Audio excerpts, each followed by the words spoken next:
Save किया था ना? मैं सिर्फ इसलिए गया था क्योंकि उसने मुझे कॉल किया, that's it. But listen तो.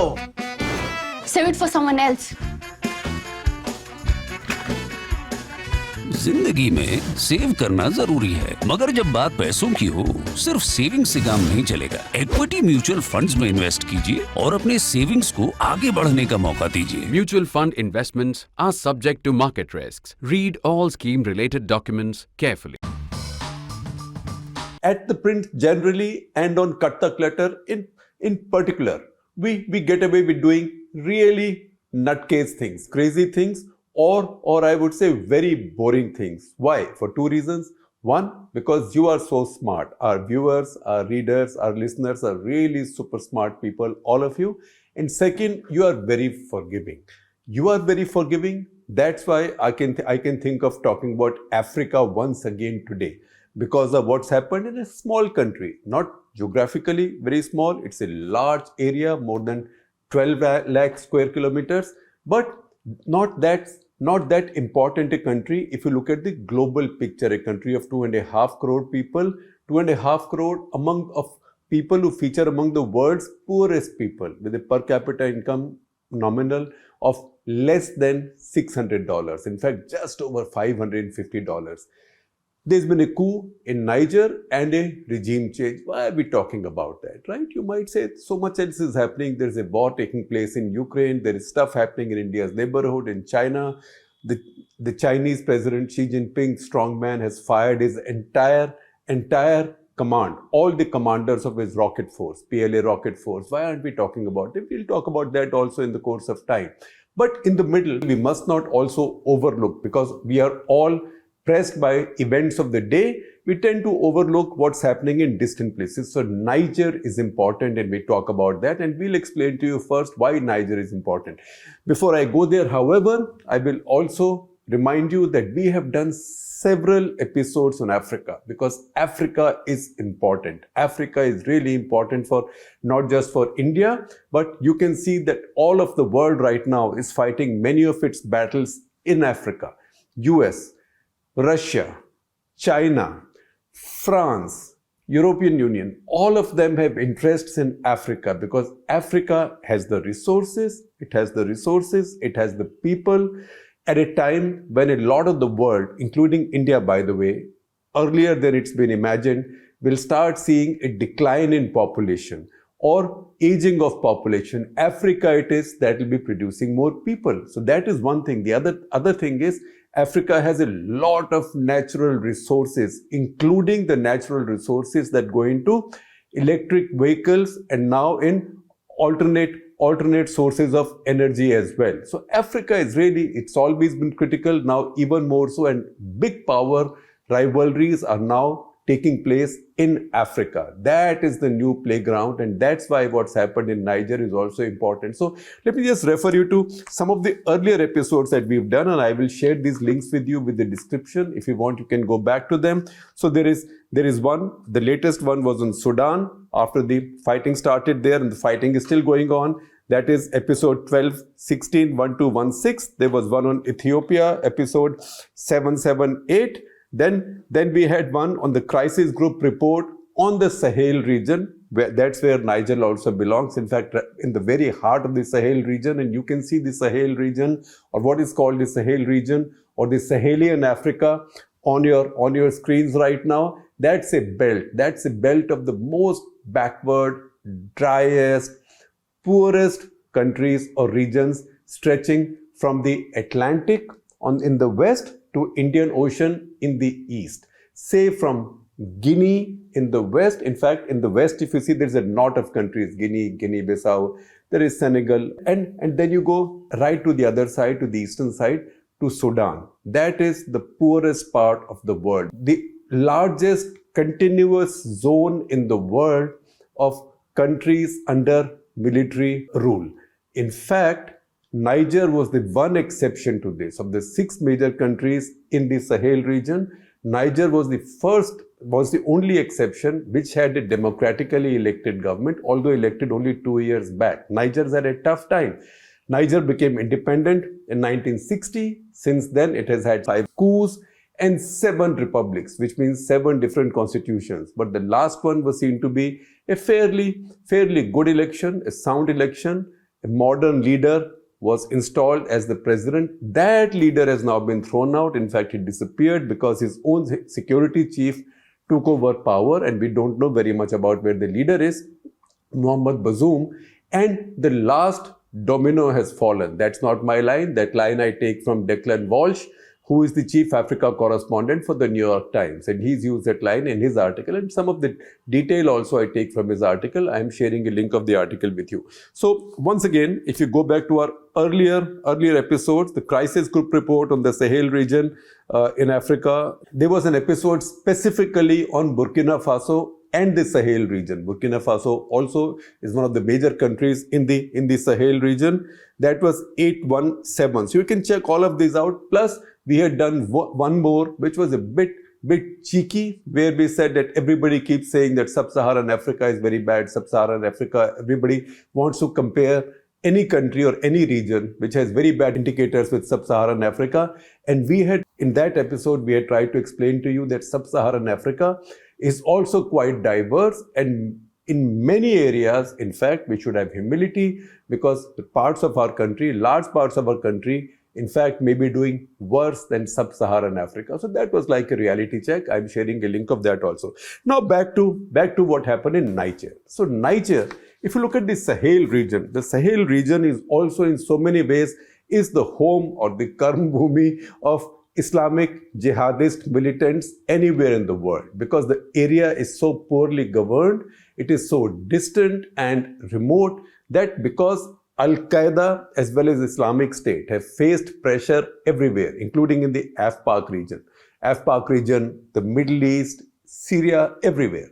They faced pressure, even in Libya. So what they've done is they've gravitated the most poorly governed regions of the world, countries of the world, but with very large Muslim majorities. Burkina Faso, for example, has about 60+% Muslim majority. But if you look at other countries, say Mauritania, again on the western side towards the Atlantic, or Niger, if you look at Niger, it's 99.3% Islamic. In fact, almost all Sunni Islamic, maybe 5 or 6% Shias and a few Ahmadiyas. By the way, Niger constitutionally is a secular country. It has 99.3% Muslim population, but Ahmadiyas can be safe there and are not targeted, unlike, say, in a country like Pakistan, which has claims to have had elected governments for a very long time. So Niger, to that extent, is an exception. And that's where this coup has now taken place. Once again, an army general has come into power. The army general is General Abdurrahman Chiani. I hope I pronounce his name right. Tchiani. So it was Osama bin Laden, in fact, who initially discovered the Sahel region, because one, he found the human resources, he found Islamism, I didn't say Islam, Islamism among a very poor population, and he was able to spread his message. In fact, it was somebody from this region, a cleric called Mahfouz Old al-Walid, also known as Abu Hafs al-Mauritani, who became a kind of ideological teacher of Osama bin Laden, and he settled down in Mauritania. So Mauritania is again one of the countries in the Sahel. So there were 7 countries, all 7 now are under military rule. In fact, this is the 6th coup in this region in the past 2 years. Only 1 country out of the 7 had democratically elected government. The remaining 6 have had their coups in the last 2 years, whereby lies a big geopolitical play. Now, when you look at Sahel, very often, if you Google, you will see an entry saying Sahel G5. So Sahel G5 is a group of 5 major countries in Sahel, which actually make common cause on several things, not on everything. They have many contradictory interests, but on several things. So that is Burkina Faso, Chad, Mali, Mauritania, and Niger. These are countries which I told you earlier, which Al-Qaeda discovered. In fact, Al-Qaeda still has a unit there which is quite active. That's called Al-Qaeda AQIM, which stands for Al-Qaeda in Islamic Maghreb. Maghreb in Arabic is like the West.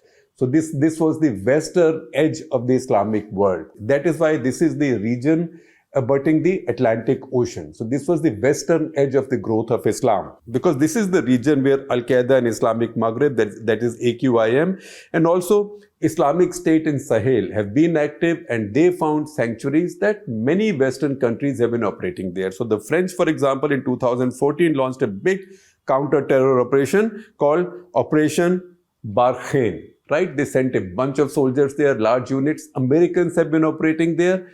Importantly, the Russians have also been operating there, particularly say in Niger, Libya, Burkina Faso. The Russians have been, and Central African Republic, not far away. Russians have been operating there through who else but Yevgeny Prigozhin's PMC Wagner. So Wagner group has been very active in these areas as a mercenary group. So they get paid for what they are doing. So what's happening in this region is that the French are fighting, the Americans are fighting, the Russians are fighting through their proxies, the Wagner group. All of them are fighting the same enemy, mostly, which is Al-Qaeda and the Islamic State. So very often they complement each other, but more often than that, they contradict each other. So their interests are common because the enemy is common, but in terms of what they want to gain, their interests are in conflict with each other. In this case, for example, say with the Niger coup, what is Russia's interest? Just after the coup, Russians' flags appeared in the streets of Niger's capital, that is Niamey, Niamey. Now, this Niger ruler was seen to be pro-America. So pro-America that Americans actually have 2 drone bases in Niger, including one in the capital, Niamey. Now, this is really a godforsaken region, which has also been very unfortunate. So in 2011, NATO unraveled Libya. NATO and Americans, this was President Obama's biggest blunder and really bordering on a crime. He went and unraveled a country, he got rid of Muammar Gaddafi, but they didn't have a plan after that. It's like, once again, my old example of a surgeon who cuts open a patient but doesn't know what to do with it, doesn't stitch the patient back on. So Libya got opened up. As Libya got opened up and various foreign powers began operating in Libya, including the Russians, a lot of the armed groups from Libya escaped into the Sahel region because Sahel region was poorly governed, and that further destabilized the region. Now this region, the states of this region, I will count 15 of them, that is Sahel, and nearby Sahel, that is Nigeria, Benin, Sierra Leone, you will see them on your map, Nigeria, Benin, Sierra Leone, Guinea, Guinea-Bissau, Senegal, Niger, Mali, Liberia, Ghana, Ivory Coast,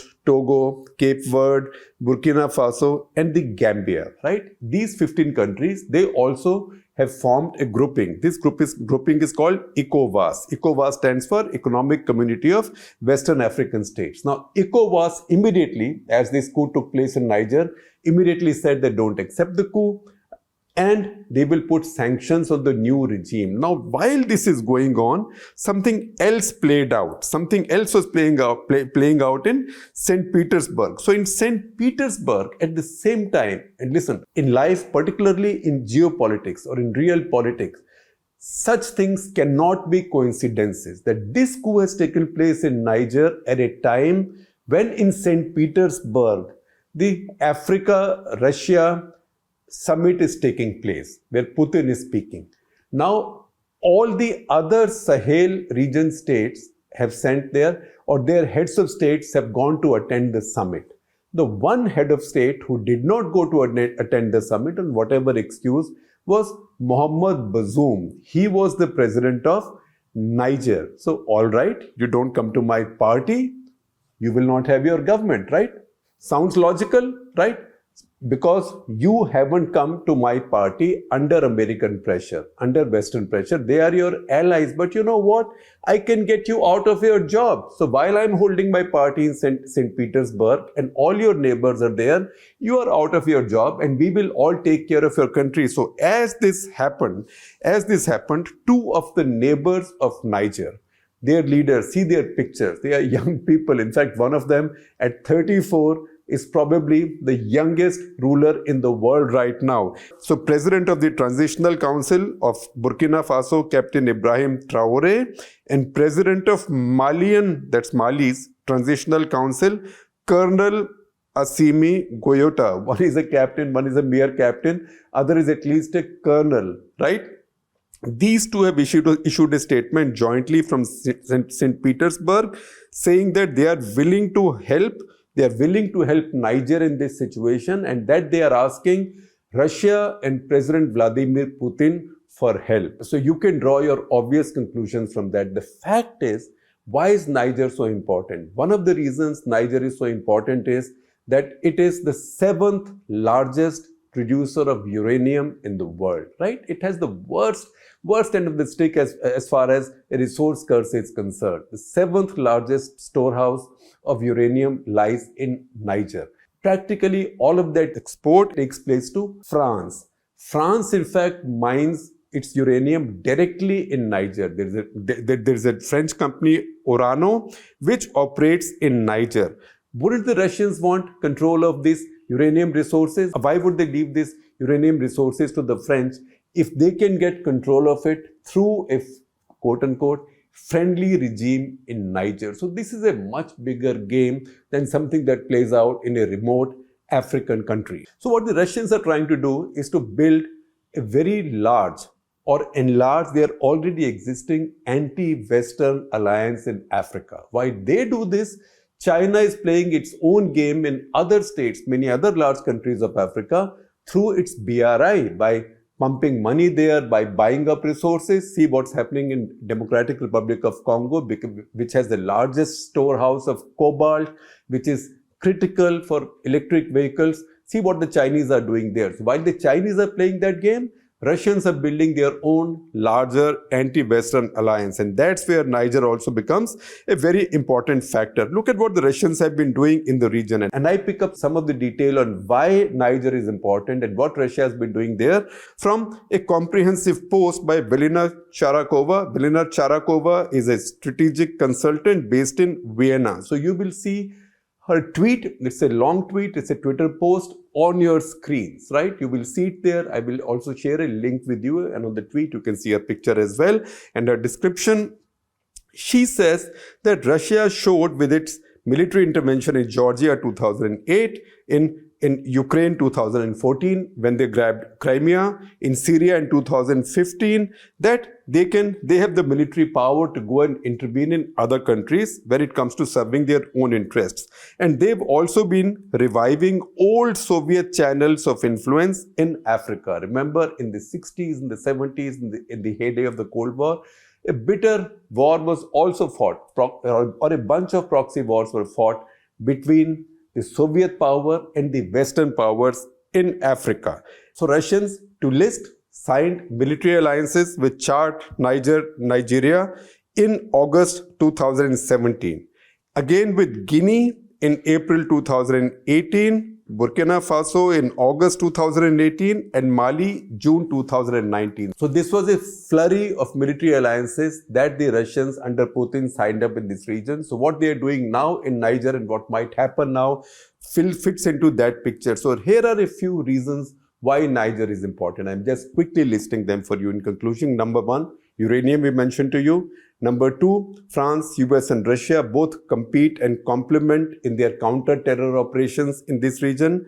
Number 3, and this is important, that both Turkey and UAE, who have a rivalry in Libya, next door, just to the north of Niger, they think that Niger is important, critical to their interests in their fight for influence in Libya, because in Libya still there is open season among all these foreign powers.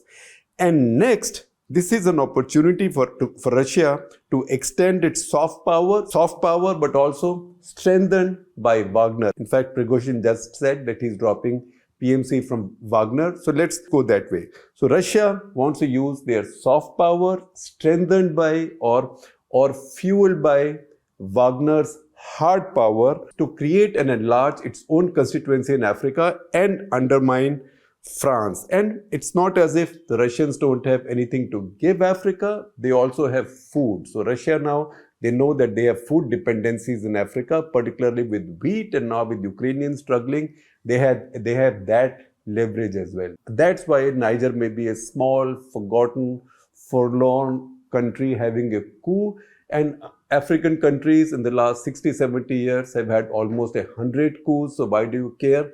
This is why you care, because today a new kind of big power rivalry is broken out. A lot of it is playing out in Africa, not just in Europe. And speaking at the Africa-Russia summit, Putin also said, and it's a loaded statement, loaded and meaningful depending on how you look at it, statement that said that Russia could play a role in liberating Africa from neo-colonialism.